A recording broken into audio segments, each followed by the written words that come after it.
Welcome. We are here today for possibly our last time, at least each other this summer. But we're glad to be with you today on Weekend Hangover.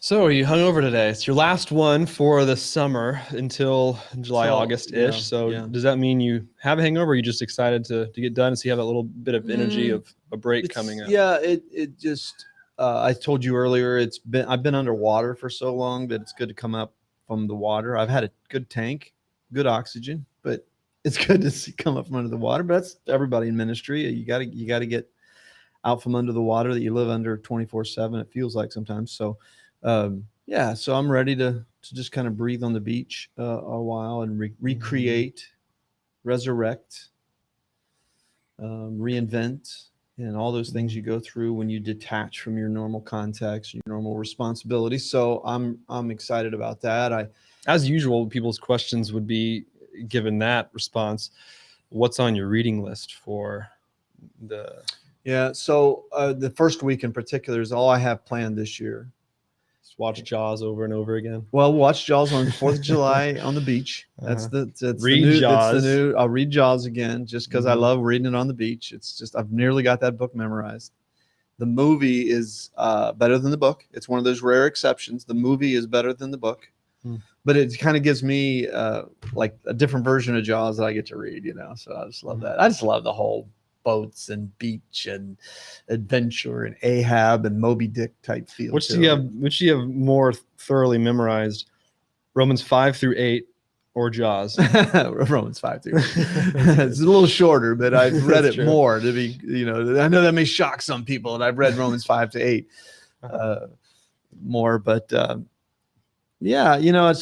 got, I found that new, Philip Craig wrote a series of 19 books, murder mysteries that are set on Martha's Vineyard. He died in 2007. I really want to take up his mantle and continue writing the J.W. Jackson series. So I'm on book 13, and I'll read a couple while we're down there. And it just take my mind on. I feel like I go to Martha's Vineyard when I'm reading those. And J.W. Jackson is my hero.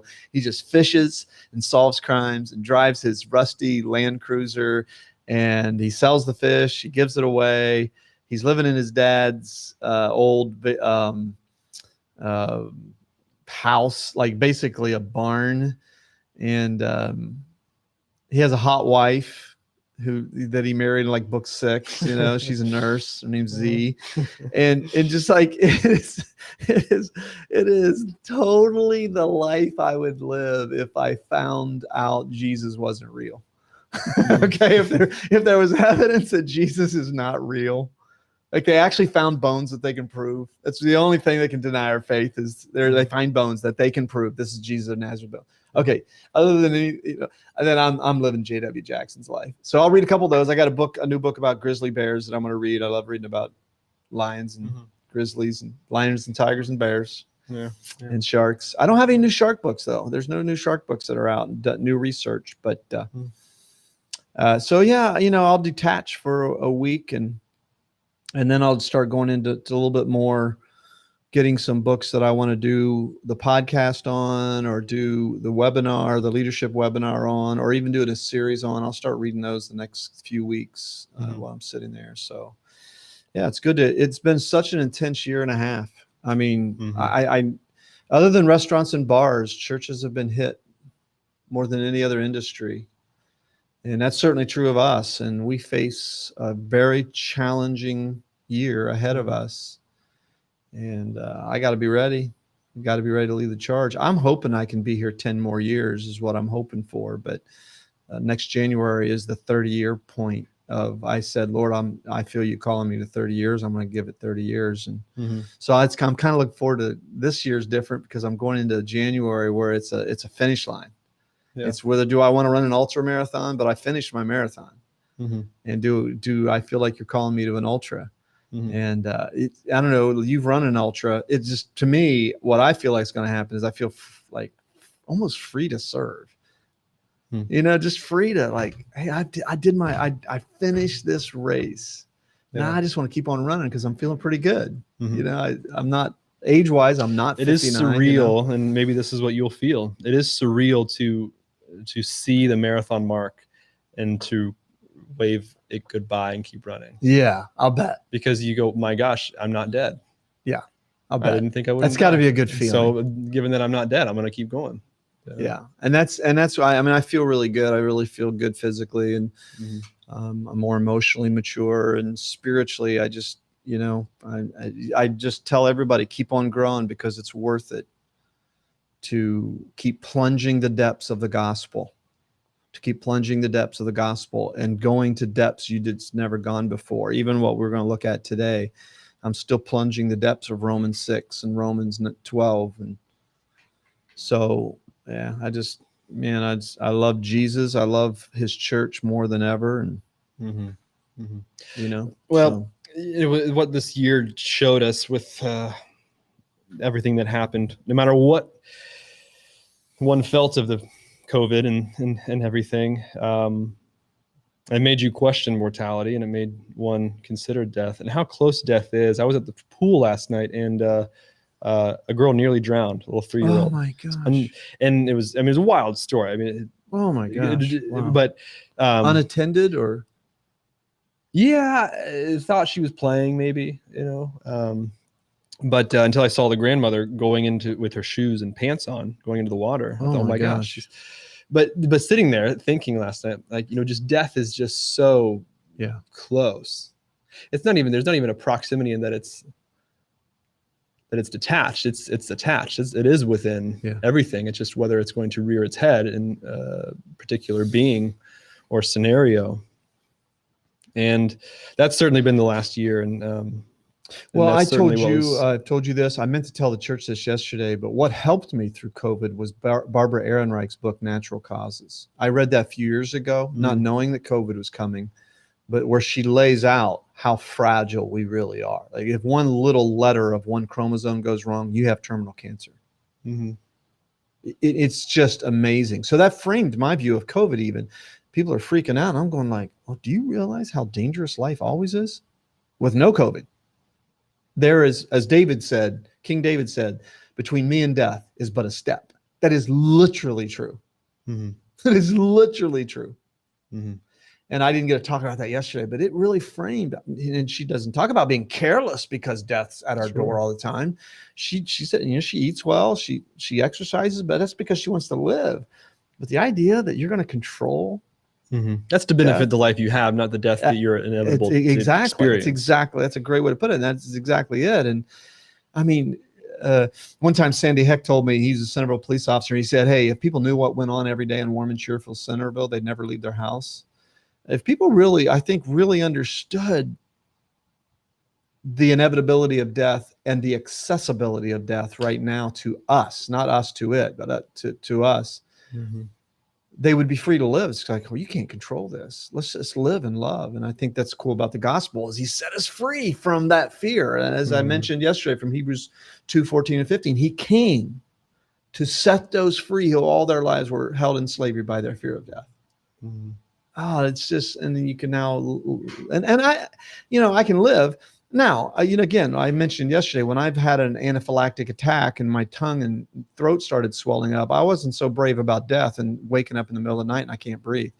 I mean, I bet I stuck that needle in my thigh faster than any human being could ever do it. As Woody Allen said, I'm not afraid of death. I just don't want to be there when it happens. But it changes. It's a game changer. It's just the gospel is such a game changer because death is so. Literally, we're not between a concrete wall with death. Is a tissue paper between us and death. Yeah.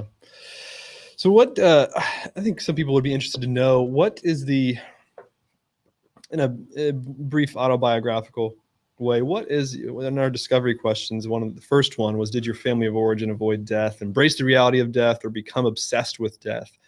And you mentioned the prayer that you were taught as a child, that I'm sure permeated through your burgeoning age of reason and into adulthood until you found a faith. What changed your perception of death? How did that change? How did you reason through that into where you are now?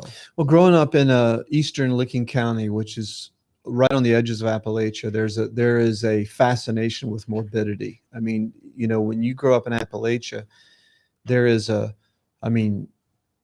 wakes, visitations are huge community events. And I can remember being 6 years old and spending the whole night in my suit and tie at Uncle Roy's wake. And, just a huge deal. There is, as I put that question, there is a fascination, an obsession with death almost. And so there's this morbidity that is always there.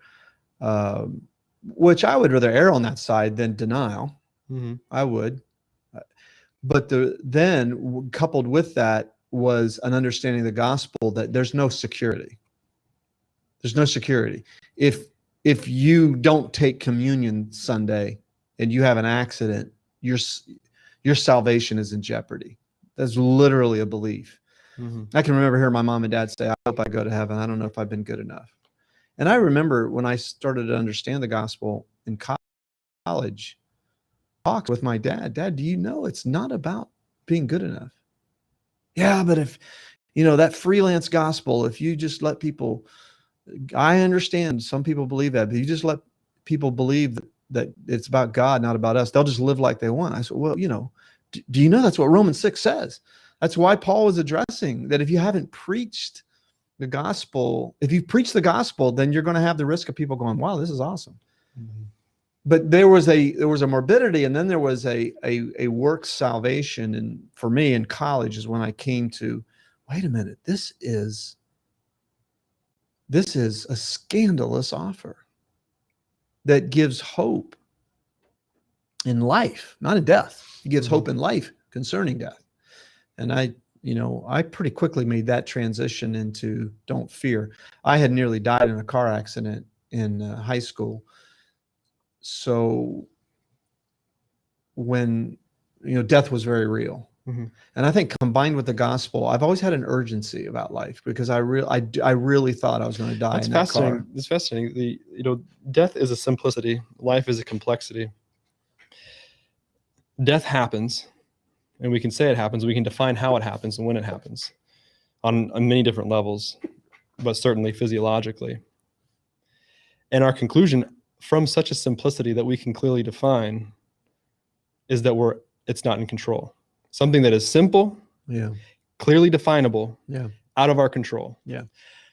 So it's really a queer thing that something so complex as life, we think that would, if the simple thing is not within our control, if the definable thing is not within our control, how is the complex thing that we're always on this perpetual quest of, am I actually living? How absurd would it be to think that we can define that and that is within our control, but that we that we go after that. Isn't that? It is. It is. And, but that is what creams and Botoxes and gyms are all about, is thinking I can control that and thinking I can Manipulate life. Yeah. Manipulate life. And really, we probably wouldn't get out of bed if we knew how out of control life really is, the randomness of it. I think the gospel I think the great thing about the gospel for me has been stop trying to pursue things that are going to make you feel better about your life, and just live and just love. I mean, it's really that simple for me. He's taking care of the big stuff. The old book, Don't Sweat the Small Stuff. No, don't sweat the big stuff either. It's don't sweat any stuff. And that's the power of this, being in this security. In Romans 8, when it talks about our Abba, we've been adopted by our Abba, right? Our daddy. And the example I've always used was one time I played golf in Princeton, New Jersey at the Yasna Polana Golf Club, which used to be the estate of the Johnson & Johnson family. And they turned it into a golf course and this unbelievable mansion. I said, imagine being an orphan on the streets of Princeton, and the Johnson family adopts you. They just say, hey, little boy, come here. You've been peeking through their fence, and come here. I'm going to adopt you. My gosh, you'd want to prove it. You'd want to validate your freedom from the death existence you had and the uncertainty of living on the streets. But there would come that point where you'd go, he means this.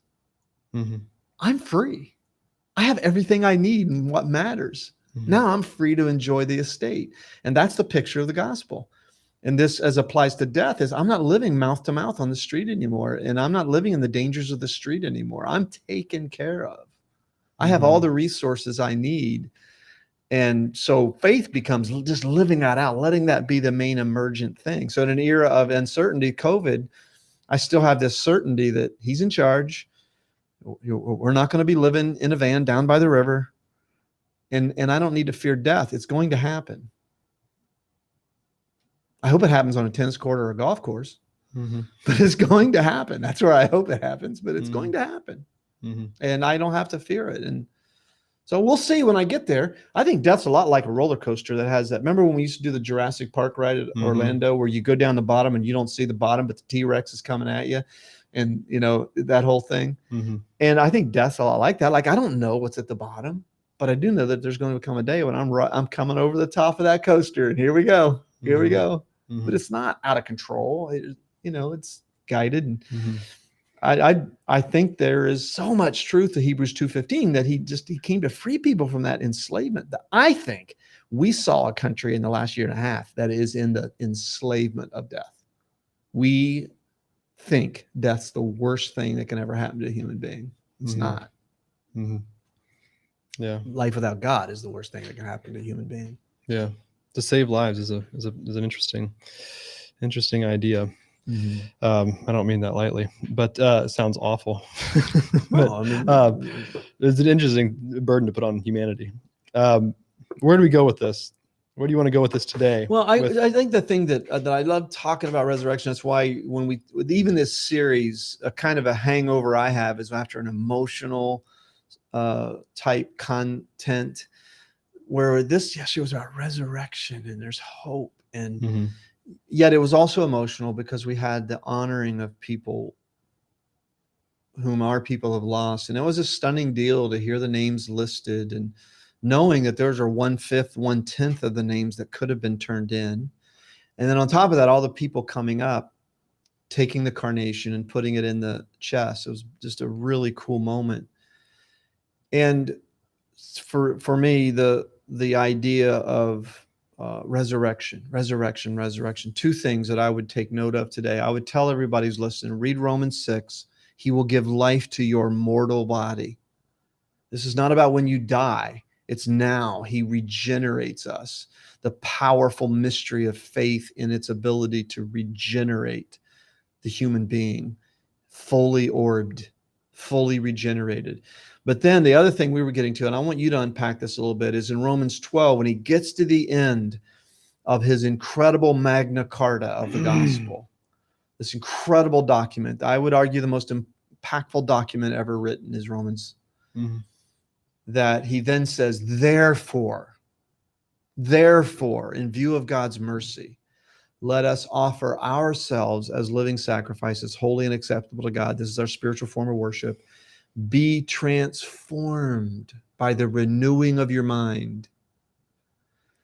And, don't live in accordance with the patterns of this dark world. Be transformed by the renewing of your mind. And this is resurrection. It's that player's box purpose of, we're going to catch kids who are under bad mind habits. We're going to lead them to something that can transform their minds. It's beyond big U, little u. It's beyond the yes factor. It goes to a regeneration of their being because now they trust us. A resurrection of the mind. Frank Crock and I were talking last week, and just what he sees with men is just this death thinking pattern that's in America, that it's all about what I do, what do I achieve, instead of a resurrection of gospel in our minds that frees us to know that we are seated with him in the heavenlies. And our minds have a different way of working now. The most influential thing that Gary Sweeten, my mentor, has done was his material on renewed thinking, because that is at the core. So you were talking about that earlier, because we could spend time in the literal understanding of resurrection, that he regenerates our bodies, and in eternity there's a regeneration. 1 Corinthians 15, a heavenly body. But there's also the abstract impact of this. So what was your question on that? Because you were kind of musing about that earlier, of the mental regeneration. Resurrection. The literal, I suppose that's useful for the former, the future, or the future, the coming of things that will happen in 1 Corinthians. 15 is pointing to that, certainly, what our bodies will be animated by and motivated by.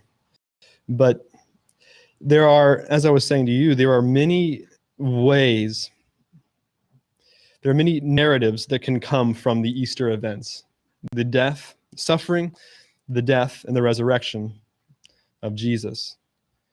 One of the most useful ones, not for the future, but for the present, would be, as the early church fathers would most notably do, not denying any literal interpretation of Scripture, but noting upon the tropological, the tropes as they would call it, interpretation of Scripture. That is the figurative. What is the psychological benefit of this? Which is, how does this affect my mind and my personality within my circumstances now? Not just later, but now. And so one of the meta narratives, I think, in view of yesterday, and some of the things, something you shared about Mother Teresa, is we see life. We most think of ourselves, we die because we live. Very sensible. A narrative of the Easter events is that Christ lived because he died. Philippians 2, the first attributed gospel hymn. God, therefore, God raised him up and gave him the name. What did that follow? Death. Yes, he was obedient even to the point of death. Therefore, he had life. This is backwards. The kingdom of God is backwards to the order of this world, the pattern of this world. The pattern of this world is you die because you live. He lived because he died. So what is the practical,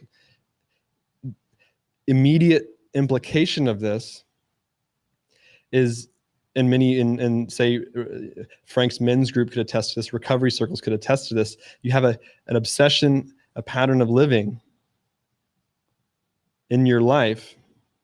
To die to that would be to live, to be transformed by the renewal of your mind, as your sacrifice is giving up that thing that is seems to be most identifiable to your suke, your personality, your nefesh, your soul, your being right now, to be animated, driven by the spiritual that is awaiting for you. 1 Corinthians 15:40, whatever. That is the paradoxical meta-narrative of the Easter events, that he lived because he died. He didn't die because he lived. Everything, the order of everything was flipped. And so this comes to what you spoke on yesterday, which was very perplexing, very difficult to handle, depending on the circumstances it's given in. but the counselor of Mother Teresa gave her 3 ideas. But the last one is that pain she was experiencing would help others. And what comes from, there's a lot there, but in my idea of what comes from this is to use your suffering for the benefit of others. Mm-hmm. That's your responsibility to mankind. My death benefits other people. Mm-hmm. This is my death experience. It's a hard thing to teach. It is. It's and I don't know if it's harder to teach or it's harder to accept. But well, if it's your child who drowned in a pool, you don't want to hear that. No. But there will be a point when you realize that your death stories are redemptive, and that gives hope the next time you go through a death experience, a dying to self. The case in point would be the many, many kids who are experiencing the love of God through Player's Box is directly related to our family's death experience. Would you agree? It's directly related to a renewed thinking that came as a result of, man, there's got to be a better way than this pressure system of raising children to achieve. So out of that death experience that our family went through, life has followed that. Resurrection is happening with families. Not because of us, but because that's what he does. He has a renewal all around us. Redemption, resurrection, recreation all around us. So while you may be in depression today, let's say, that element of faith can hold you on until you see Philippians 2 lived out in your life, in your days. I've seen that. And I didn't have major depression, but just some. I've seen how that has helped other people. That's what he does. So I love that. So think about that today, listeners. Think about the difference between our world operates on death's coming because we're alive. But no, because of the death experiences we go through, life's coming. That's what this is how darkness doesn't understand light, is when the light is pursuing the darkness, not running away from it. That's right. It's the paradox of a new order that's been instituted by something having been conquered. That's right. Well, today, one thing I would say to you to close this out is I would tell you to meditate on Romans 12, 1-3.